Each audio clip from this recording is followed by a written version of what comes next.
It begins in the choking silence after a battlefield has stopped screaming. Dust settles over the torn earth, and the Roman eagle rises above the ruins like a victorious shadow, cold and unblinking. In that moment, the Empire's generals are no longer fighting soldiers, they are hunting symbols, and nothing embodied a conquered people more completely than their queen, terrified, exhausted, and dragged into a world where her fate was not a matter of humanity, but of politics and punishment. She stands at the center of the Roman camp, surrounded by men who believe victory has given them ownership of her body, her bloodline, and her very identity. Rome would later celebrate these moments in triumphal arches and grand parades, but it never speaks of the trembling breath of the women they captured. To the Romans, a queen was not a person. She was a trophy carved out of the heart of a fallen nation. Her humiliation was a message carefully crafted for every survivor who dared to dream of resistance. This was the secret language of empire, brutal, theatrical, and psychologically precise. Rome understood that breaking a queen shattered the spirit of her people far more effectively than destroying their armies. Her suffering became a warning, whispered through villages and carried by soldiers' tales. Mothers repeated it to daughters, not out of cruelty but out of fear of a world where even royal blood could not protect a woman from the machinery of conquest. In this opening scene, nothing is loud. There are no swords being raised, no captives screaming. The terror is slow, deliberate, unfolding in the quiet realization that Rome's victory has stripped away every layer of protection these women once possessed. Their crowns are gone, their titles are meaningless, their lineage, once sacred, is now exposed to the will of the empire. Rome wielded this moment with chilling confidence, crafting a ritual of domination that would echo through its history, yet remain conveniently absent from its proudest stories. This is the part Rome doesn't want remembered. Not the glory, not the triumph, but the small, devastating moment when a queen understood that she was no longer a ruler, nor even a prisoner of war, but an object used to send a message sharper than any blade. And in that moment of quiet despair, the true face of Roman power revealed itself, not in marble statues or heroic myths, but in the suffering of the women they chose to break. In remembering these silenced queens, we confront the empire's darkest legacy, a reminder that beneath Rome's grandeur lay a system built on domination, intimidation, and the deliberate erasure of those whose pain threatened its carefully constructed myth from public memory. In the brutal calculus of Roman conquest, enemy queens were never incidental. They were the ultimate trophies, carefully selected and elevated as instruments of terror, psychological manipulation, and dominion. To capture a queen was to seize the heart of a nation without shedding a drop of civilian blood beyond the battlefield. Soldiers and generals alike understood that their chains would bind more than a single woman. They would bind her people, her lineage, and her nation's sense of invincibility. In Rome's eyes, a queen was not merely conquered, she was transformed into a message, a living proof that no sovereignty, no matter how noble or ancient, could withstand the machinery of the empire. This strategy was deliberate. Rome knew that empires were fragile not just in armies but in symbols. The queen embodied the ideals, the code, the culture, and the pride of her people. To humiliate her publicly was to humiliate an entire civilization. Romans paraded captured queens in triumphs, forcing them into rituals designed to strip dignity and instill shame. Every gesture, forced obedience, visible suffering, and the obliteration of her courtly identity served a calculated purpose: to fracture the psychological core of resistance.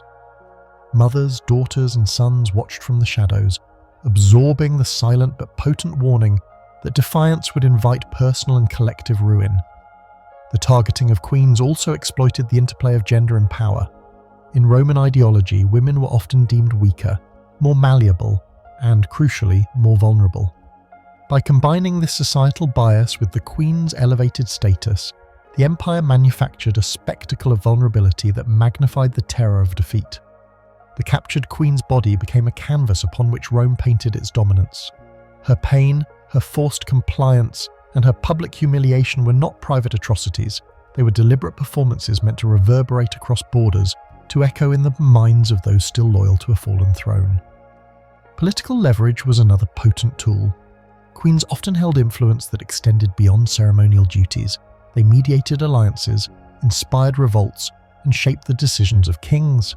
By seizing these women, Rome disrupted governance, sowed chaos in succession, and weakened the cohesion of enemy states. A queen in chains meant that the empire could dictate the terms of surrender, manipulate local leaders, and cultivate dependency among a conquered population. Every captured queen was simultaneously a hostage, a bargaining chip, and a warning sign. Resistance carried consequences that extended far beyond the battlefield. And yet, this terror was subtle, calculated, and enduring. Unlike the immediate violence of war, the psychological effects of a queen's capture festered quietly. Stories of her suffering traveled ahead of armies, infiltrated villages, and reshaped communities before Rome ever arrived.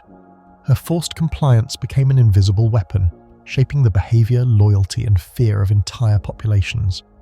For the empire, a broken queen achieved what armies could not: the conquest of hearts and minds, a legacy of submission encoded in shame and silence. In this sense, enemy queens were the ultimate trophy not because of beauty or status alone, but because they were vessels of civilization, carriers of influence, and instruments of terror. Rome did not merely defeat nations, it dismantled them symbolically, one queen at a time. To understand Rome's genius and its cruelty is to see that its victories were not solely won with swords, but with the deliberate manipulation of symbols, the strategic exploitation of gender, and the unflinching use of fear. Every captured queen was a lesson in power, a testament to the empire's ability to weaponize human dignity itself, turning it into both a prize and a tool for domination. When the dust of battle finally settled, the queen's world contracted to the immediate reality of Roman dominion. The empire had a rhythm, a protocol, and a chilling efficiency that dictated her fate. First came the march. Stripped of guards loyal to her kingdom, she was flanked by Roman soldiers who spoke in clipped commands, whose hands and eyes carried a latent threat. The path to the heart of Rome was long, deliberate, and public. Villages and towns along the route witnessed her procession, a living emblem of defeat. Every glance cast upon her, every whispered comment from onlookers reinforced the new truth. The power she once wielded was gone, replaced by the empire's calculated assertion of dominance. Humiliation was the first tool Rome wielded. Queens were forced to discard their regalia, their symbols of authority dissolved under Roman decree. They walked barefoot, their hair unbound, garments torn or replaced with the rough clothing of a prisoner. This deliberate stripping of identity was more than a formality. It was a ritualized method of erasure. By removing the visual markers of rank, Rome communicated a brutal message. Sovereignty was transient, and survival in the empire required submission. Public exposure was the next layer of torment. Captives were displayed before soldiers and allied leaders, subjected to gestures and words intended to degrade, to make the observer complicit in the performance of their defeat. Rome turned fear into spectacle, and spectacle into instruction. Forced marches were punctuated by calculated suffering. Women were not simply transported, they were tested, observed, and at times, coerced into acts that degraded both body and spirit. Roman soldiers were trained to extract obedience without leaving a mark that would tarnish the empire's image of order. The queen's endurance, silence, or even minimal resistance was catalogued, discussed, and sometimes exploited for amusement or political leverage. She became simultaneously a prisoner, a symbol, and a tool for the empire's ongoing psychological warfare. Once in the central power structures of Rome, the rituals intensified. Captured queens were introduced into households of influence, often as concubines, hostages, or pawns in the empire's political chess game. Their suffering was rendered invisible to the populace, yet meticulously recorded and observed by those who understood its utility. Every action, every humiliation, every carefully imposed discomfort was a lesson for other states. Challenge Rome, and the world will watch your rulers suffer. Weaponized shame took forms designed to echo long after the initial capture. Letters, rumors, and tales circulated across provinces, recounting the queen's fall in ways that magnified her suffering while minimizing Roman culpability. Children in conquered cities were told stories not of victory or glory, but of vulnerability, of the futility of resistance. The empire ensured that fear propagated itself organically. Rome's chroniclers glorified its triumphs, carefully editing away the human cost, yet the trauma endured by these women became the invisible undercurrent of imperial power, shaping social behavior and loyalty in ways no army could achieve with force alone. Contrast between Rome's narrative and the queen's reality was stark. Statues, triumphs, and monumental arches depicted the empire's nobility, strength, and justice. Yet behind this polished facade lay calculated cruelty.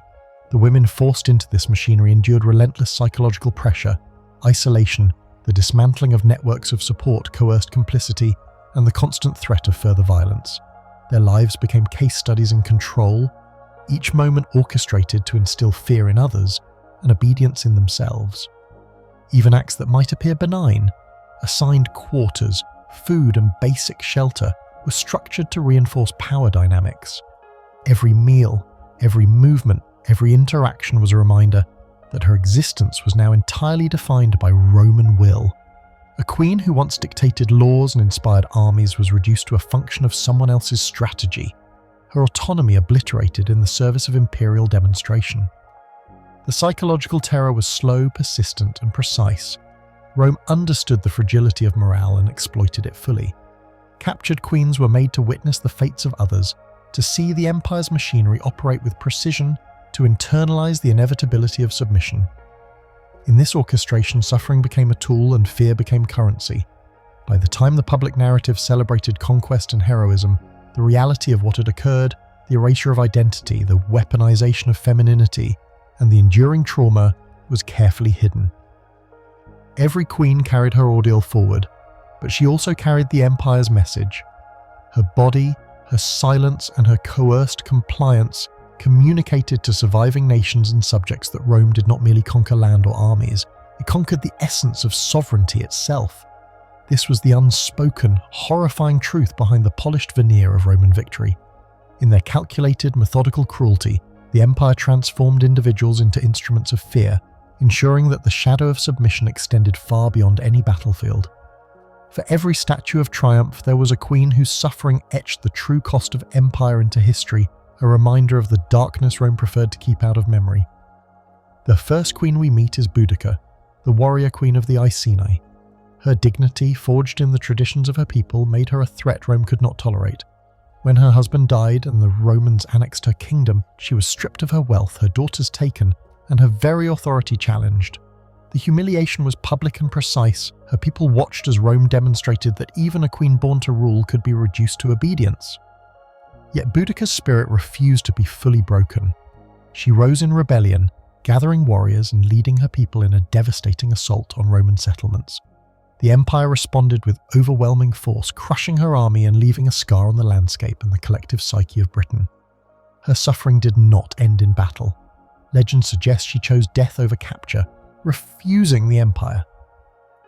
The satisfaction of displaying her broken body, till Rome's archives would later erase her as anything more than a footnote, masking the terror she inspired and the humiliation her people endured in her absence. Her story reflects the first dimension of Roman cruelty, the obliteration of authority and the manipulation of fear through the denial of justice. The second tale brings us to Cleopatra Selene, daughter of Cleopatra VII and Mark Antony, a woman born into a legacy of power and political acumen. Following Octavian's conquest of Egypt, she was paraded through Rome as a prisoner, her lineage transformed into a spectacle for a city intoxicated with triumph. Unlike Boudica, whose rebellion was public, Cleopatra Selene's torment was subtle, psychological, and deeply personal. She was placed in the households of Roman elites, where her every gesture, conversation, and even sentence was scrutinized. Her intelligence, once a tool of statecraft, became a liability. Her dignity was weaponized against her. Through her captivity, Rome demonstrated that even bloodlines intertwined with divine rulers could be subordinated. The cruelty was not immediate or violent.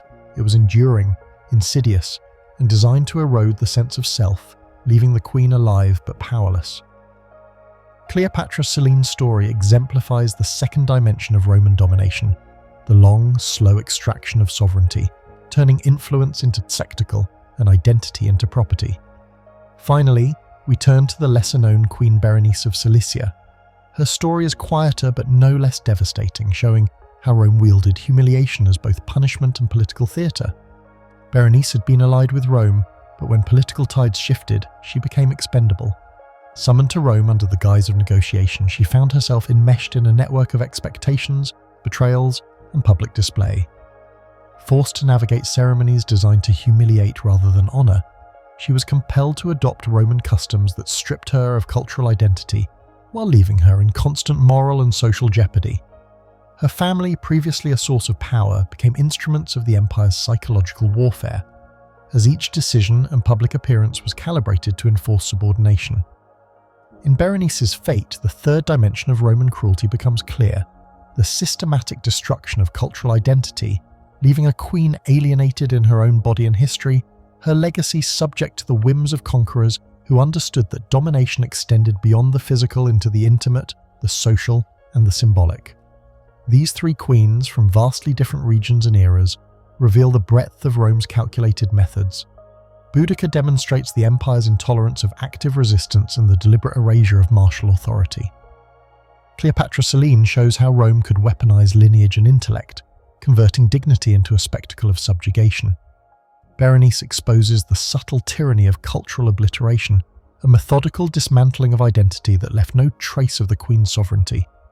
Together, their stories illuminate the architecture of imperial cruelty, a system designed not merely to conquer armies, but to dominate minds, destroy symbols, and propagate fear across generations. Yet the emotional resonance of their suffering is rarely found in triumphal arches or histories penned by Roman chroniclers. Boudica's fiery courage, Cleopatra Selene's quiet endurance, and Berenice's imposed alienation are buried beneath layers of propaganda. Their experiences are erased from public memory, while the empire celebrated itself as magnanimous and just. The stark contrast between what Rome recorded and what these women endured underscores the calculated dissonance at the heart of imperial storytelling. Victories were immortalized, suffering was invisible. The human faces of conquest, faces of despair, endurance, and indignity, were systematically removed from the empire's proud narrative. In remembering them, we confront not only the magnitude of Rome's brutality, but the enduring power of these queens' stories. They are testimonies to resilience, dignity, and the human cost of empire, reminders that behind every celebrated triumph lay intimate, devastating suffering. Each queen, in her own way, exposes the hidden machinery of Rome, a system that thrived on the fear it could manufacture, the obedience it could enforce, and the erasure of anyone who threatened its meticulously crafted image of invincibility. Rome understood that the true conquest of a nation extended far beyond the battlefield. Armies could be defeated, cities burned, and borders redrawn, but the soul of a people, their pride, faith, and will to resist, remained a fragile frontier. Queens became the instruments of this deeper strategy. By publicly subjugating enemy royalty, Rome created a spectacle of humiliation that resonated far beyond the individual, seeping into the collective consciousness of entire populations. A queen in chains, paraded before the eyes of citizens and allies alike, was more than a prisoner. She was a living warning, a symbol that no authority, however revered, could survive the empire's reach. The psychological ripples were deliberate. Villagers, nobles, and even distant allies internalized the image of a fallen queen, associating submission with survival and resistance with inevitable suffering. Mothers whispered the horrors to their children, bards recounted tales of despair in hushed tones, communities began to self-censor their ambitions. The empire's reach extended invisibly, infiltrating homes, courts, and marketplaces. The fear induced by the capture of a queen was calculated to destabilize societal cohesion, erode morale, and preempt rebellion. Even where armies still gathered, loyalty fractured under the weight of potential consequences as Rome had turned a single individual into a weapon of obedience. Shame became a central mechanism. A queen's forced humiliation was mirrored in the eyes of her people, who felt both powerless and complicit. The empire exploited cultural norms of honor, dignity, and female protection, weaponizing them to create moral despair. Men who could not protect their rulers were burdened with guilt. Citizens internalized their impotence, while women saw the fragility of their own status within a system that revered conquest over compassion. In this way, Rome's strategies transcended physical domination, penetrating the moral and emotional frameworks of conquered societies. The consequences were long-lasting. Communities destabilized under fear often succumbed to cultural erosion. Sacred rituals, governance structures, and alliances frayed as anxiety dictated decisions. Political leaders hesitated, torn between loyalty and the instinct for survival. Even in private, people adjusted behavior according to a standard imposed not by law, but by terror. The empire did not merely control territory, it remoulded the psyche of its subjects, ensuring compliance before armies even arrived. This form of psychological warfare also had an amplifying effect. Rumours, songs and tales of queens' suffering travelled faster than legions, infecting regions with the notion that resistance was futile. The emotional weight of the queen's ordeal became a currency of power. Fear multiplied, cascading through communities, leaving hopelessness in its wake. Rome's brilliance and its horror lay in the subtlety of this method. The empire's most devastating victories were often invisible, measured not in bodies but in obedience and despair. By reducing queens to symbols, Rome transformed personal tragedy into civilizational weaponry. The public humiliation of women was not collateral damage, it was the centerpiece of a strategy designed to fracture societies from within. The empire's legacy is etched not only in stone and conquest, but in the psychological imprint left on entire populations, a reminder that domination is most absolute when it invades the mind, reshaping hope, dignity and resistance into instruments of submission. The suffering of Rome's captured queens did not vanish with the empire's triumphs. It lingered, silent but unyielding, in the hearts and minds of those left behind. Children born into these shattered households inherited the weight of fear and loss, learning early that power could be snatched away, dignity stripped, and protection rendered meaningless. For daughters, the memory of their mother's humiliation became a blueprint for vulnerability, a cautionary tale whispered in lullabies and warnings.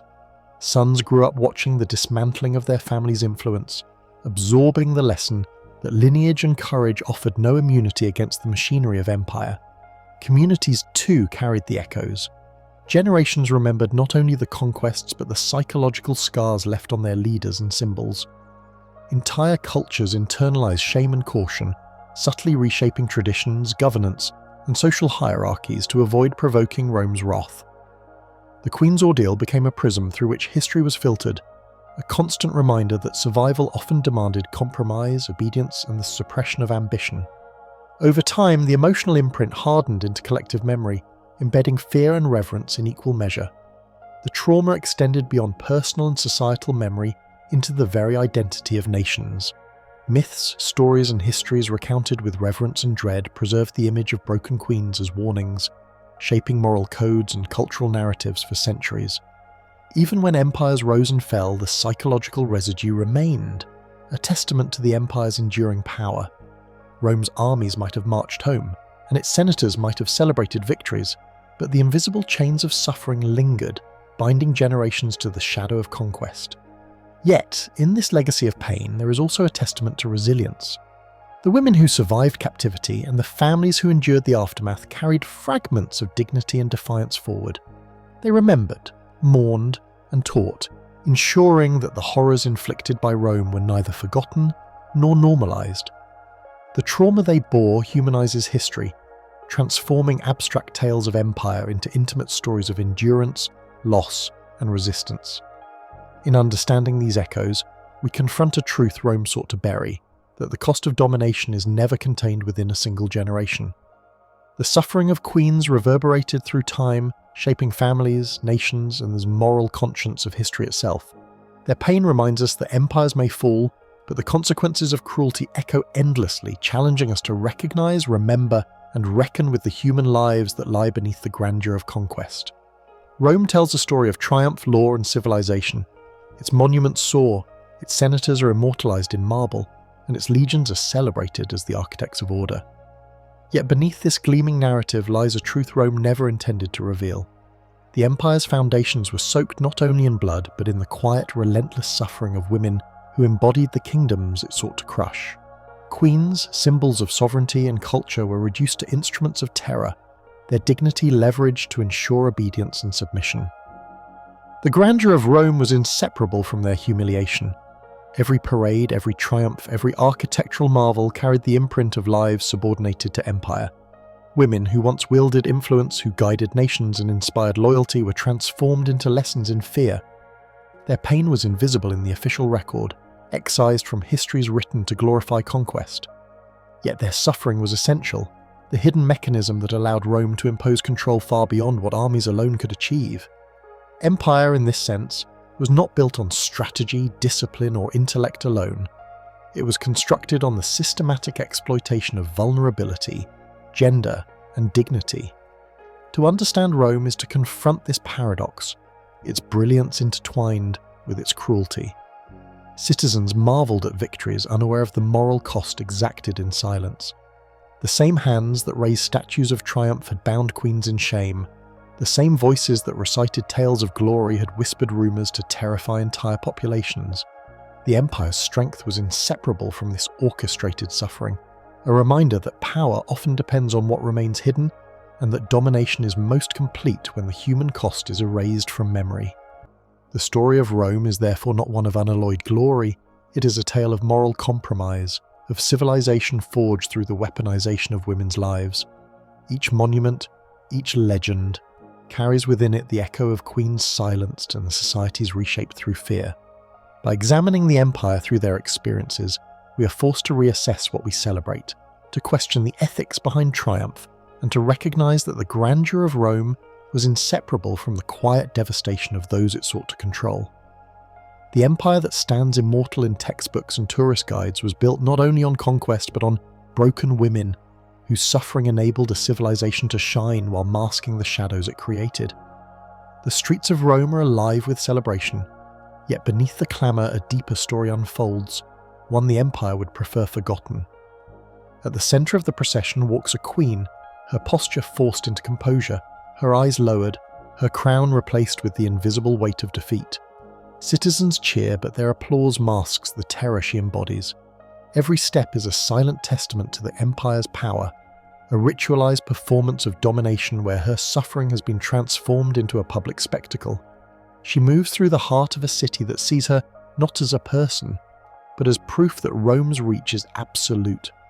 Around her, soldiers flank and control, ensuring every gesture conforms to the choreography of humiliation. Her garments are stripped of elegance, her dignity stripped bare.